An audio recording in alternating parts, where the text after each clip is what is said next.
Hello दोस्तों एवं साथियों, आप सभी को नमस्कार। हमारे पीटीएफ परिवार में आपका स्वागत है, बहुत बहुत अभिनंदन है। तो आइए हम लोग शुरुआत करने वाले हैं, वो है बिहार स्पेशल। ठीक है, तो बिहार स्पेशल की अगर हम लोग बात करें तो हमें उम्मीद है कि आप अच्छा से बना रहे हैं, क्योंकि हम देख रहे हैं स्कोर सभी लोगों का बहुत अच्छा है। तो बड़ा खुशी भी हो रहा है। थोड़ा सा रिवाइज को करें, और जितना रिवाइज करेंगे आपको बहुत ज़्यादा फ़ायदा होगा, क्योंकि रिवाइज ही आपका स्कोर बढ़ाएगा। ज़्यादा किताबें पढ़ने से अच्छा है एक ही किताब को बार बार पढ़ा जाए। ठीक है, रिजल्ट के लिए सबसे अच्छा फार्मूला माना जाता है कि कोई नया चीज़ को ऐड मत करिए, एक ही चीज़ को बार बार रिवीजन करिए। जितना रिवीजन करेंगे, उतना ही प्रैक्टिस करेंगे, उतना ही आपका मतलब समझिए कि स्कोर आएगा। तो आइए हम लोग शुरुआत करते हैं। बिहार स्पेशल का है 1000 करंट की 1000 जो बिहार स्पेशल है उसको मैंने कराने का जो आपको वादा किया है, हम उसको ज़रूर पूरा करेंगे। 1000 आपको करा देंगे और यहीं से प्रश्न रहेगा।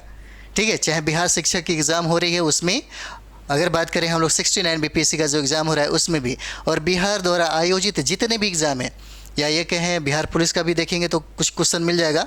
अगर बिहार दारोगा की बात करेंगे तो सारे का सारा यहाँ से जरूर मतलब समझिए कि मिलता जुलता रहेगा। एक चीज़ देखिएगा, बिहार बीपीएससी ने जो प्रश्न पूछा है, जो हम आपको करा रहे हैं, देखिएगा यही जो प्रश्न है ना, इधर से उधर पलट देगा, इधर से उधर पलट देगा, बस यही है।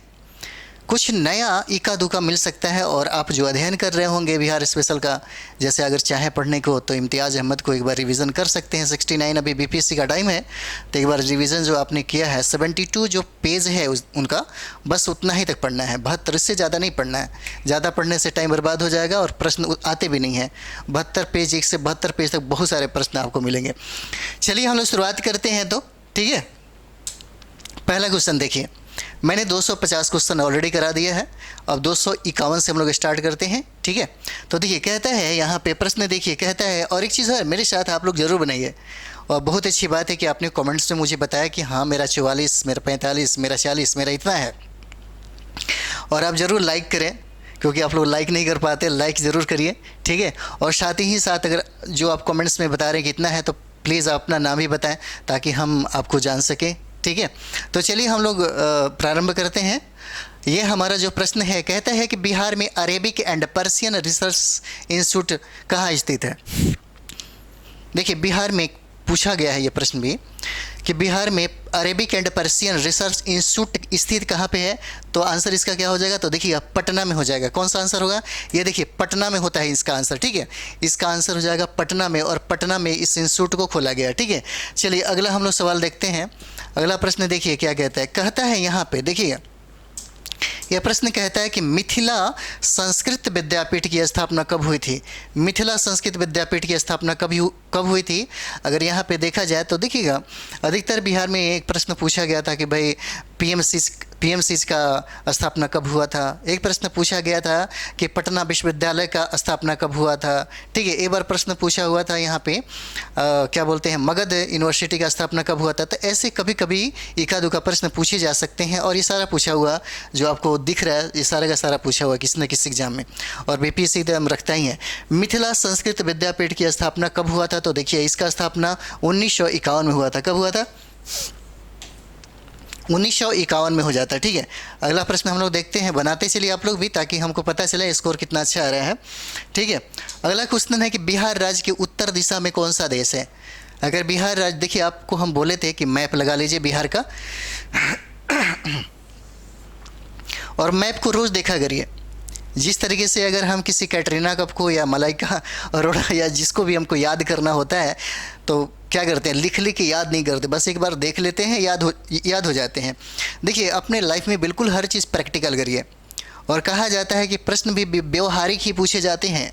ऐसा नहीं कि यूपीएससी और बीपीएससी में क्वेश्चन का संदर्भ जो है और क्वेश्चन का जो नज़रिया अलग होता है। नहीं, जिस चीज़ से आपका कहीं ना कहीं रूबरू हुए हैं, कहीं ना कहीं सामाजिक या आर्थिक, राजनीतिक, सांस्कृतिक, धार्मिक जो भी हो, कहीं ना कहीं व्यवहारिकता से उसका ओतप्रोत है, संबंध है।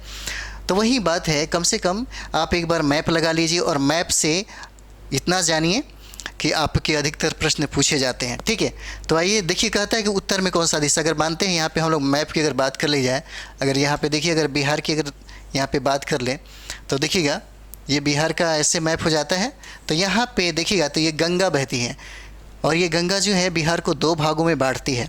अगर उत्तर बिहार की बात करें तो देखिएगा यहाँ पे बाढ़ का समस्या बार बार आता है, और दक्षिण भारत की अगर दक्षिण बिहार की बात करें तो ये सूखा का समस्या यहाँ पे देखने को मिलता है। और बिहार की चौहदी के बारे में पूछता है, कहता है कि उत्तर में, अब देखिएगा यहाँ पे इसको कर लीजिए, ये हो जाएगा उत्तर और ये हो जाएगा दक्षिण, ठीक है, और ये हो जाता है पश्चिम और ये हो जाएगा पूर्व, ठीक है, ये पूर्व हो जाता है। बिहार के पूर्व में कौन सा राज्य हो जाएगा, तो देखिए पश्चिम बंगाल हो जाता है। बात करें इसके पश्चिम में कौन सा हो जाएगा, तो उत्तर प्रदेश हो जाएगा। और उत्तर में कौन सा राज्य हो जाएगा, तो देखिए झारखंड हो जाता है। और इसके दक्षिण की अगर उत्तर की बात कर दी, सॉरी दक्षिण में अगर देखिए तो झारखंड होगा, और उत्तर में अगर बात करते हैं तो कौन सा कंट्री हो जाता है, वो हो जाता है आपका नेपाल, ठीक है, नेपाल हो जाता है। और देखिएगा यहाँ पे पश्चिमी चंपारण से लेकर के यहाँ तक जब आइएगा ना, तो यहाँ पे किशनगंज है, यहाँ से यहाँ तक इसका सीमा जो है नेपाल से क्या करता है, साझा करता है, ठीक है। चलिए अगला प्रश्न हम लोग देखते हैं। अगला प्रश्न हो जाता है हमारा यहाँ पे, अगला प्रश्न देखिए। अगला प्रश्न कहता है कि निम्न में से कौन सा राज्य बिहार राज्य के पूर्व क्षेत्र में क्या है, पूर्व क्षेत्र में स्थित है। अब बताइए कौन सा है, मैंने उसी समय बोला। यहाँ से प्रश्न पूछते ही पूछते हैं, प्रश्न पूछा जाएगा कि ठीक है जो नेपाल है, नेपाल से कितने जिला मतलब साझा करता है, कितने जो जिला है जिनकी सीमा मिलती है नेपाल से, तो कितना हो जाएगा, तो उसको भी याद करना होता है। कौन सा कितने हो जाते हैं, 7 हो जाते हैं। तो किशनगंज से लेकर के यानी कि पश्चिम में पूरब में अगर किशनगंज की बात कर रहे तो पश्चिमी चंपारण तक देखते हैं तो कितने मतलब हैं, 7 हो जाते हैं। तो सातों जिलों को आप याद रखेंगे, ठीक है। उसी तरीके से पश्चिम बंगाल की अगर बात कर दे तो देखिए कहता है कि निम्न में से कौन सा राज्य बिहार राज्य के पूर्वी क्षेत्र में स्थित है, तो कौन सा हो जाता है, तो यहाँ पे हम लोगों ने देखा, ठीक है, ये आपका पूर्वी हो जाता है और ये होता है पश्चिमी होता है। तो पूर्वी में कौन हो जाएगा, पश्चिम बंगाल हो जाता है, ठीक है। इसका आंसर क्या होगा, पश्चिम बंगाल हो जाता है। चलिए अगला प्रश्न हम लोग देखते हैं। अगला प्रश्न देखिए क्या कहता है, यहाँ पे कहता है कि बिहार में मगध विश्वविद्यालय कहाँ स्थित है। तो मगध विश्वविद्यालय कहाँ स्थित है, ये हो जाएगा आपको बोधगया में। एक चीज़ हम देखिए, हम जब दिल्ली यूनिवर्सिटी में हम गए थे वहाँ पे, तो दिल्ली यूनिवर्सिटी बड़ी खूबसूरत है, लेकिन सच कहे तो उससे कहीं ज़्यादा खूबसूरत जब हम यहाँ बोधगया गए और ये मगध यूनिवर्सिटी गए तो वो दिखा। और सच कहे तो वहाँ का नज़ारा बहुत खूबसूरत है यार, सच में बहुत खूबसूरत है। भीड़ भाड़ बहुत कम लगेगा, इतने सुकून और शांति मिलेगा। तब मेरे को समझ में आया कि अच्छा बुद्ध को मतलब ज्ञान की प्राप्ति कितने अच्छी जगहों पर हुआ, ठीक है। और हम दिल्ली में भी हम स्टडी किए, और दिल्ली यूनिवर्सिटी में अगर देखें आप, यहाँ पे भी दिल्ली यूनिवर्सिटी पटेल चेस्ट के बगल में है, ठीक है। मुखर्जी नगर से हम लोग जाते थे वहाँ पे, और वहाँ पे देखेंगे एक मिरांडा हाउस है। तो हमको लगा कि उससे भी बेजोड़, उससे भी खूबसूरत जो है ये मगध यूनिवर्सिटी है। वाकई में क्या हो जाता है, और कहाँ पे, ये बोधगया में है, ठीक है। चलिए अगला देखते हैं हम लोग प्रश्न। अगला प्रश्न देखिएगा, ये प्रश्न है बोधगया में मगध विश्वविद्यालय की स्थापना कब हुई थी। 56 नंबर सवाल है। क्या कहता है कि बोधगया में मगध विश्वविद्यालय की स्थापना कब हुई थी, तो इसका हुआ था 1962 में हुआ था। कब हुआ था, 1962 में इसका हुआ था, 1962 में इसका स्थापना हुआ था, ठीक है। अब आप लोग भी बनाते चलेंगे। चलिए अगला प्रश्न देखते हैं, हम लोग रिवाइज कर रहे हैं ताकि स्कोर हमारा बढ़े। राजेंद्र कृषि विश्वविद्यालय कहाँ पर है, राजेंद्र कृषि विश्वविद्यालय कहाँ पर, ये पूसा समस्तीपुर में है। कहाँ पे, तो पूसा समस्तीपुर में हो जाएगा। इसका आंसर ये हो जाता है पूसा समस्तीपुर में, ठीक है। इसे याद रखेंगे, बहुत इंपॉर्टेंट है, बहुत भी ये पूछा गया बहुत बार। और ये भी प्रश्न जो है ये पूछा गया है बीपीएससी के द्वारा। कहता है कि बिहार में इंदिरा गांधी खुला विश्वविद्यालय कहाँ पर है, ठीक है। खुला विश्वविद्यालय कहाँ पे है, तो क्या हो जाएगा, अगर इंदिरा गांधी खुला विश्वविद्यालय की बात कर दे तो कहाँ पे होता है, ये पटना में हो जाता है, ठीक है।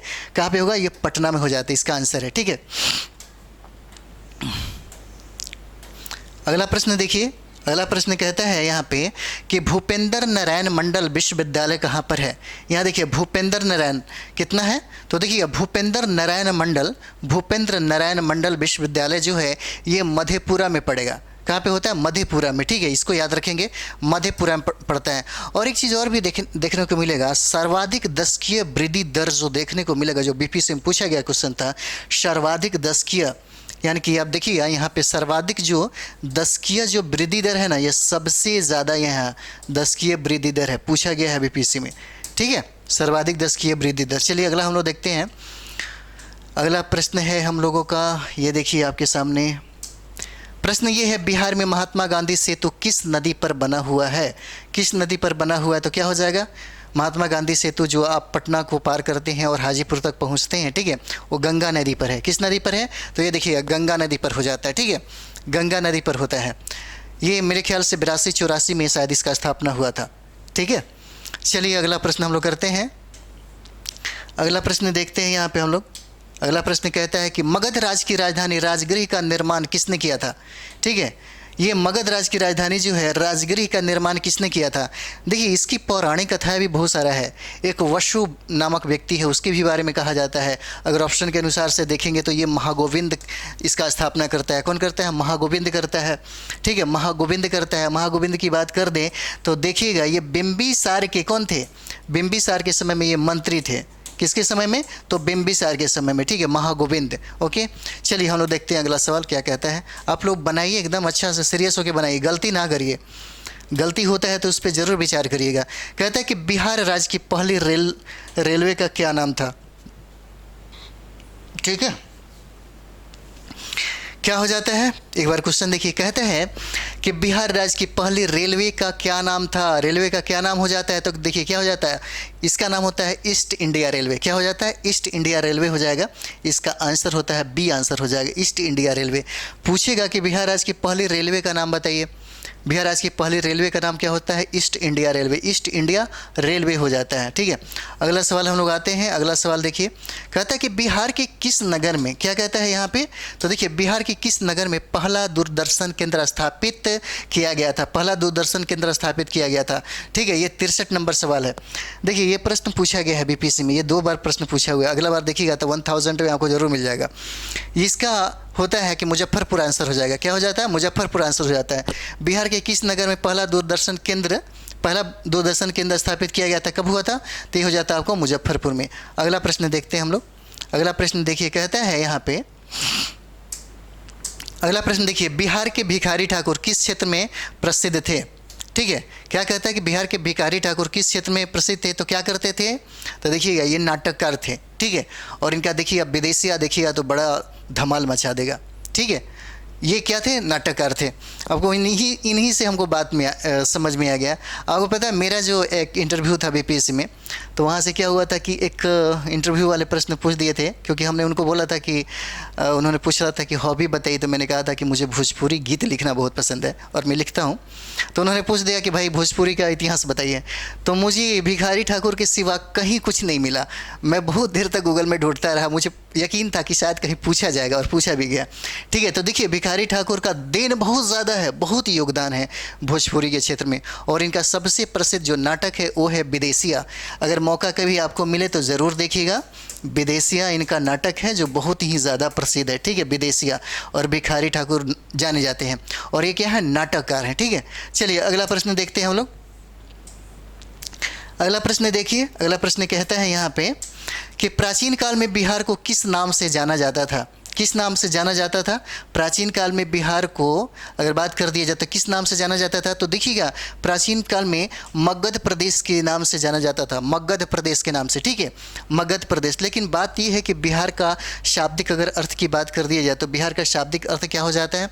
तो देखिएगा बौद्ध मठ हो जाता है। यहाँ पर रहने वाले 65 में क्या होता है? तो देखिए मगध प्रदेश हो जाता है, ठीक है। चलिए अगला हम लोग करते हैं। अगला प्रश्न क्या कहता है यहाँ पे? देखिए कहता है यहाँ पे कि बिहार में सूती वस्त्र उद्योगों के केंद्र बताइए। क्या कहता है? 66 नंबर सवाल है कि बिहार में सूती वस्त्र उद्योग के केंद्र बताइए। तो देखिए सूती वस्त्र उद्योग की अगर बात कर दी जाए तो उपरोक्त में से क्या हो जाएगा? सभी हो जाता है। उपरोक्त में से सभी हो जाता है। गया, फुलवारी शरीफ और मुजफ्फरपुर, उपरोक्त में से सभी हो जाता है, ठीक है। चलिए अगला प्रश्न हम लोग देखते हैं। 67 नंबर सवाल देखते हैं हम लोग। 67 नंबर सवाल देखते हैं। देखिए आप लोग, बिहार में कहाँ पर एकमात्र तेल शोधक कारखाना है बना हुआ है? आप लोग फटाफट अपने कॉपी पे ही बनाते जाइए ताकि आपको मूल्यांकन करने में बड़ा आसान होगा कि आपने कितना सही किया। और इसको ज़रूर हमें बताइए, बताने से हमें बड़ा अच्छा लग रहा है कि हाँ आपने इतना स्कोर किया। आप पढ़ेंगे, स्टडी करेंगे, रिवाइज करेंगे तो पक्का आपका आएगा। जिन लोगों का 40 से प्लस आया है सच में उनकी तैयारी अच्छी है, रिजल्ट की संभावना बनती ही बनती है। आप लोग और जो सब्जेक्ट हैं और सब्जेक्ट पे ज़्यादा से ज़्यादा फोकस करें, आपका रिजल्ट होगा। देखिए बिहार में कहाँ पर एकमात्र तेल शोधा कारखाना है, तो तेल शोधा कारखाने की बात करें तो कहाँ पे है, बरौनी, और बरौनी की बात कर दे तो कहाँ पे हो जाएगा, बेगूसराय में हो जाएगा। ठीक है, चलिए अगला सवाल हम लोग देखते हैं। अगला सवाल देखिएगा, कहता है कि बिहार की पहली मैथिली फिल्म कौन सी है। यहाँ पे देखिएगा बहुत सारे लोग बना देंगे इसको, बिहार की पहली मैथिली फिल्म कौन सी है, तो क्या हो जाएगा, ये कन्यादान हो जाता है। ठीक है, कन्यादान फिल्म का नाम होता है, मैथिली फिल्म है, पहला मैथिली फिल्म कन्यादान। उसके बाद हम लोग देखते हैं, नेक्स्ट हम लोग करते हैं यहाँ पे ये है, बिहार के प्रथम महाकवि कौन है। बिहार के प्रथम 69 की अगर बात कर दे तो कौन हो जाएंगे, तो बिहार के प्रथम महाकवि कौन हो जाते हैं, विद्यापति हो जाएंगे। कौन हो जाएंगे, विद्यापति। ठीक है, विद्यापति, इनके बारे में बार बार प्रश्न पूछा जाता है। ठीक है, जिनको क्या बोला जाता है, बिहार के कोकिल बोला जाता है विद्यापति को। ठीक है, ये प्रथम महाकवि हैं, बिहार के प्रथम महाकवि हैं कौन, विद्यापति। इनके बारे में बार बार प्रश्न पूछा जाता है मैंने, और देखिएगा अब तक कम से कम 5-6 बार मैंने कराया होगा, वो 269 के राउंड में आप देखिएगा कम से कम 3 बार या 4 बार प्रश्न इनका जरूर पूछा गया है। चलिए अगला देखते हैं हम लोग, 270 नंबर सवाल देखते हैं। देखिए ये भी प्रश्न पूछा हुआ, कहता है कि बिहार की प्रथम महिला मुख्यमंत्री कौन है। बिहार की प्रथम महिला मुख्यमंत्री कौन हो जाएंगी, सब कोई जानता है, राबड़ी देवी हो जाती हैं। ठीक है, सब कोई जानता है ये क्या हो जाएंगी, ये हो जाएंगी आपको राबड़ी देवी। ठीक है, ये राबड़ी देवी हो जाती हैं, ये बिहार की प्रथम महिला मुख्यमंत्री हैं। ठीक है, चलिए अगला हम लोग देखते हैं। अगला सवाल जो है 71 नंबर सवाल देखिए, बिहार का सर्वाधिक वर्षा वाला जिला कौन सा है। बिहार में सर्वाधिक वर्षा कहाँ पे होता है, तो देखिए बिहार में सर्वाधिक वर्षा जो है वो किशनगंज में होता है। सबसे ज़्यादा अगर वर्षा की बात कर दी जाए तो देखिएगा ये किशनगंज का क्षेत्र होता है, और किशनगंज में सर्वाधिक होता है। क्या होता है, तो देखिए सर्वाधिक होता है किशनगंज में। ठीक है, सर्वाधिक होता है। और बात कर दे कि बिहार में कौन ऐसा जिला है जो सबसे कम वर्षा होता है, वो हो जाता है औरंगाबाद।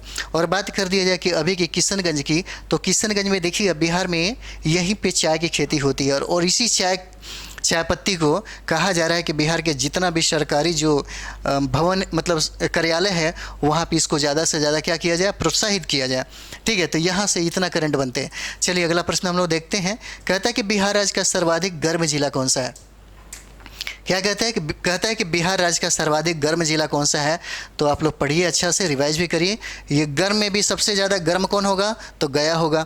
सबसे ज़्यादा ठंडा की बात कर दी जाए तो कौन हो जाता है, ठंडा सबसे ज़्यादा गया ही होता है। दोनों में इसका स्थान है, ये सर्वाधिक गर्म है और सर्वाधिक ठंडा है, कौन सा, तो गया हो जाता है। ठीक है, सर्वाधिक गर्म भी है और सर्वाधिक ठंडा भी है। ठीक है, चलिए अगला हम लोग देखते हैं। अगला सवाल क्या कहता है, 73 नंबर सवाल देखिए। 73 नंबर सवाल है, यहाँ पे देखिए, कहता है कि सोनपुर नगर किस नदी के तट पर स्थित है। क्या कहता है, 73 नंबर सवाल है, क्या कहता है कि सोनपुर नगर किस नदी के तट पर स्थित हो जाता है। 73 का क्या हो जाएगा, देखिए सोनपुर अगर नगर की बात कर दें यहाँ पे तो किस नदी पे है, तो ये कौन सा नदी हो जाएगा, ये गंडक नदी हो जाता है। कौन सा, तो गंडक नदी होता है, याद रखिएगा गंडक नदी हो जाता है। ठीक है, चलिए अगला सवाल हम लोग देखते हैं।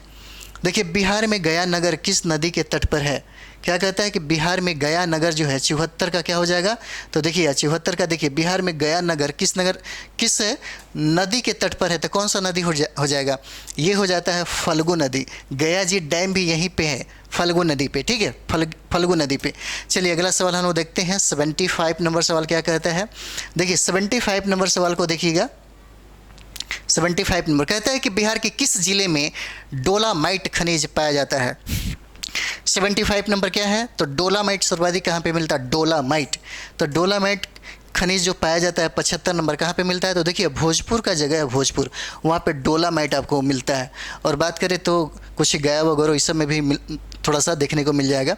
लेकिन अगर खनिजों की बात करें तो दक्षिण बिहार का जो एक एरिया है, दक्षिण बिहार, आप सीधे आइए यहाँ पे भोजपुर वगैरह से लेते हुए सीधे आप जाते हैं भागलपुर और एक बांका वगैरह यहाँ तक, तो आपको मिलेंगे सबसे ज़्यादा आपको मिलेगा गया, रोहतास, कैमूर, ठीक है, बांका वगैरह इस सब क्षेत्र में।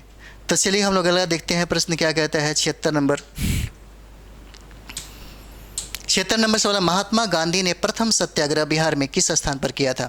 महात्मा गांधी ने प्रथम सत्याग्रह बिहार के कहाँ पे किया था? अगर प्रथम सत्याग्रह की बात कर दिया तो क्या हो जाता है? तो देखिए चंपारण सत्याग्रह हो जाएगा। क्या हो जाएगा? ये होता है चंपारण सत्याग्रह। कब किया था? तो 1917 में किया था। कब किया था? 1917 में किया था। और देखिए यहीं के किसान थे जिनका नाम था राजकुमार शुक्ल नाम था उनका।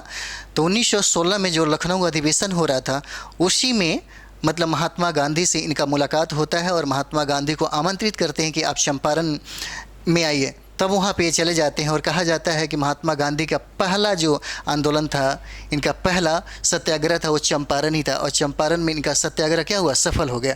ठीक है, चलिए अगला देखते हैं। अगला प्रश्न है यहाँ पे देखिए, अगला प्रश्न है बिहार के समाचार पत्रों में सबसे पहले प्रकाशित होने वाला समाचार पत्र कौन सा है? ठीक है, 77 नंबर सवाल क्या है? तो क्या कहता है कि बिहार के समाचार पत्रों में, बिहार के समाचार पत्रों में क्या हो जाएगा?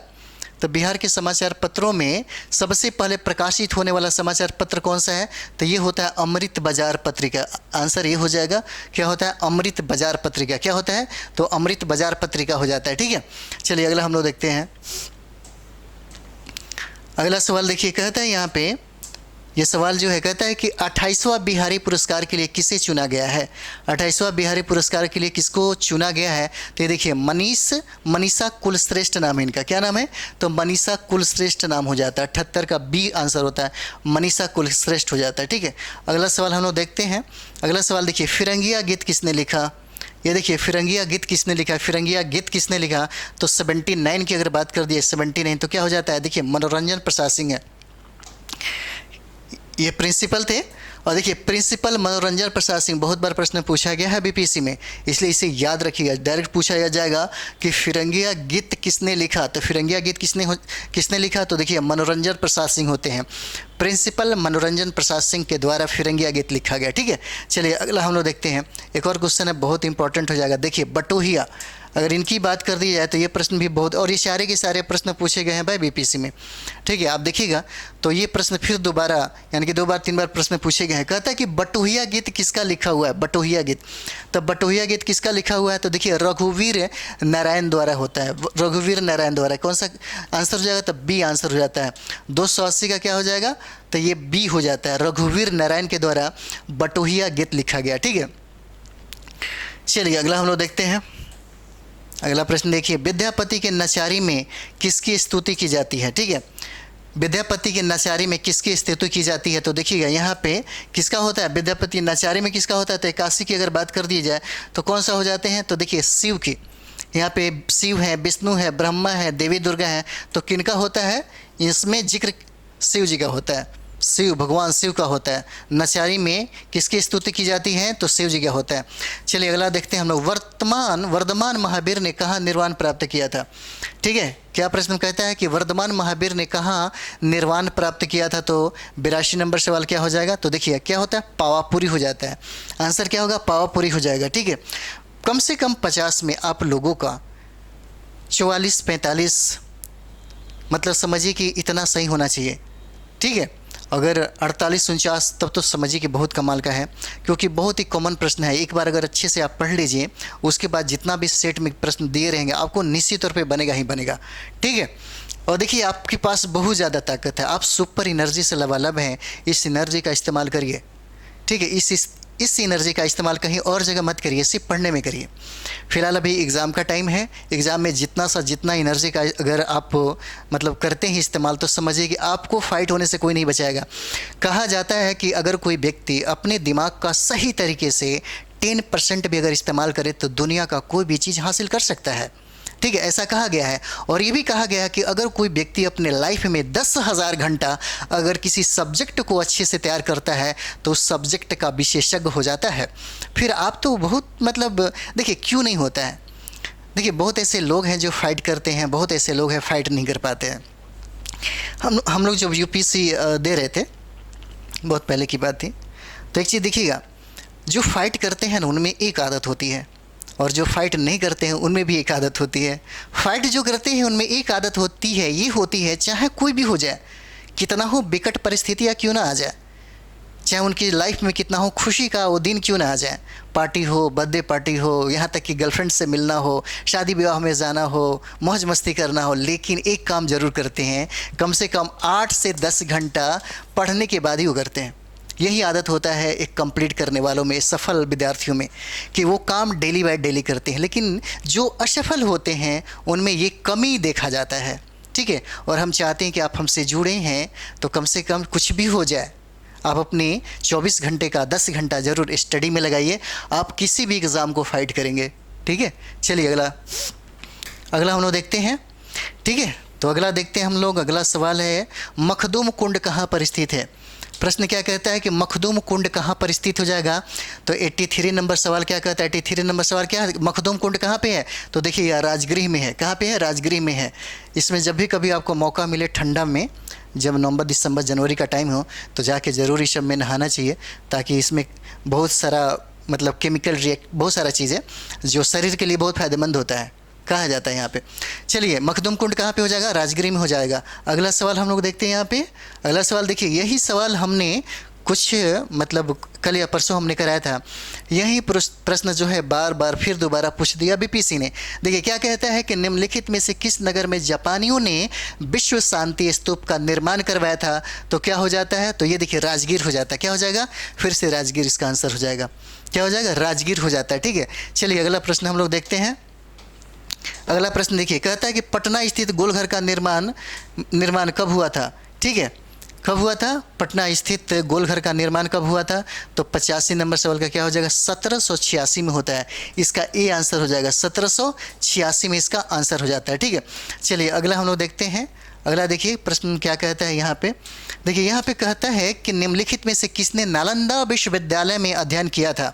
नालंदा विश्वविद्यालय में अध्ययन किया था, तो 86 का क्या हो जाएगा। तो नालंदा विश्वविद्यालय में अध्ययन के लिए कौन आया था, ह्वेनसांग नाम था, ह्वेनसांग किसके समय में, तो देखिएगा हर्षवर्धन के समय में, ठीक है। हर्षवर्धन के समय में ह्वेनसांग होता है। चलिए अगला प्रश्न हम लोग देखते हैं। अगला प्रश्न देखिए, कहता है यहाँ पे कि वर्ष के प्रबोध साहित्य से सम्मानित होने वाले रचनाकार कौन है।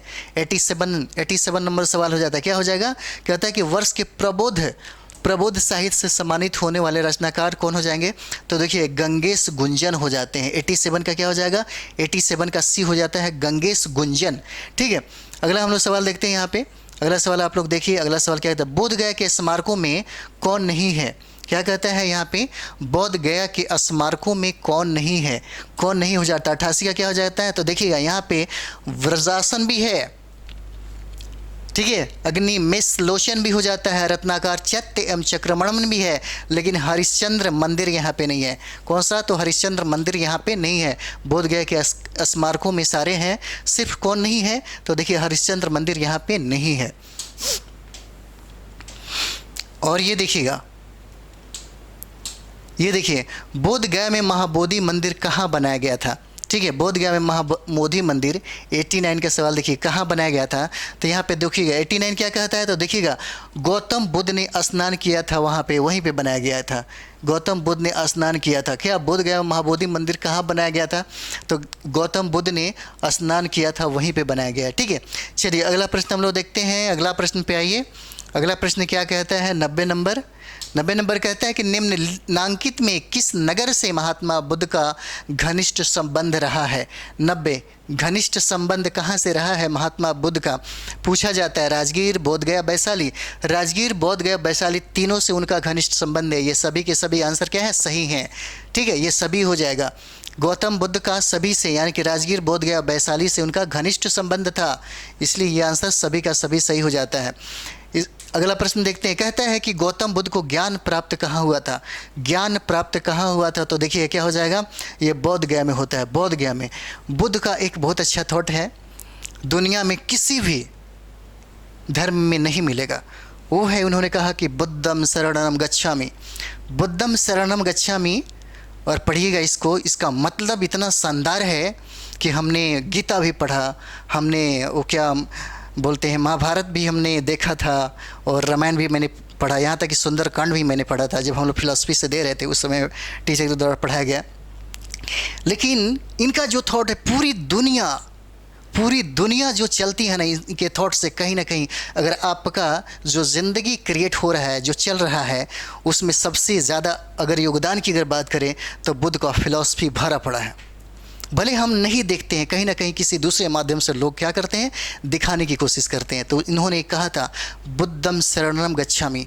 इसका मतलब पता है क्या होता है?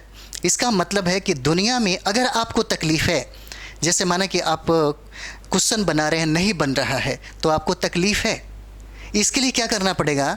तो आप देखिएगा कुछ ऐसे धर्म कहते हैं कि तुम भगवान के शरण में आओ, तुम उनका पूजा पाठ करो, ठीक है, कैलाश पर्वत पे चले जाओ, फलाना ढिमकाना चले जाओ, तुम्हारा सब कुछ ठीक हो जाएगा। लेकिन बुद्ध कहते हैं कि नहीं, अगर तुम्हें अज्ञानता है तो उसके लिए तुम्हें कहाँ जाना पड़ेगा? तुम्हें ज्ञान की शरण में जाना पड़ेगा। अगर आपका इतिहास कमज़ोर है तो इतिहास को पढ़िए ना। अगर आपका ज्योग्राफी कमज़ोर है तो इतिहास ज्योग्राफी को समझिए। इसका मतलब है कि जहाँ पे आपकी ज्ञान की कमी है वहाँ पे ज्ञान को इकट्ठा करने के लिए आप जाइए। इसलिए कहा गया, इन्होंने कहा था बुद्धम शरणम गच्छामि, तुम्हें कहाँ पे जाना चाहिए? ज्ञान के शरणों में जाना चाहिए। ठीक है, चलिए अगला प्रश्न देखते हैं। अगला प्रश्न देखिए, कहता है कि निम्नलिखित में से कौन सा महाजनपद वर्तमान बिहार के क्षेत्र में स्थित नहीं था? ठीक है, कौन सा था? तो 93 की अगर बात कर दिया तो कौन हो जाएगा? तो देखिए, निम्न में से कौन सा महाजनपद वर्तमान बिहार के क्षेत्र में स्थित नहीं था? तो क्या हो जाएगा? ये वत्स हो जाता है। क्या हो जाएगा?